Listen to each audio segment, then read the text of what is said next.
ده بعد الجوائز دي هيطلب 200 مليون. حقه حقه حقه، الافضل في مصر. امام عاشور يستحوذ على جوائز دير جست. هو واخد 4 جوائز غريبه جدا. يعني ليه هو كده؟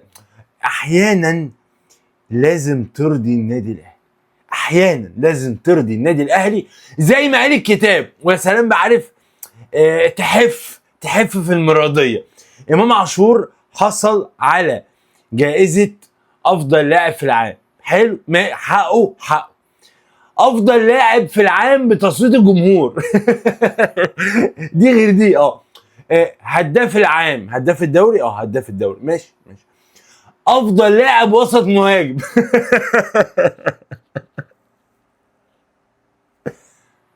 امام عاشور هيمدد عقده مع النادي الاهلي. هل بعد الجوائز دي كلها زيزو ياخد اكتر منه، ولا هو ياخد اكتر من زيزو؟ واحد واخد 4 جوائز، ياخد كام من وجهة نظركم؟ امام عاشور كلمة حق يعني هو افضل لاعب في مصر من وجهة نظري، ولا عزاء للبلالين. لايك وجهة نظركم في الكومنتات، شير مهم جدا الفيديو، فولو او متابعة مهم جدا وانتم ما تشوفوا.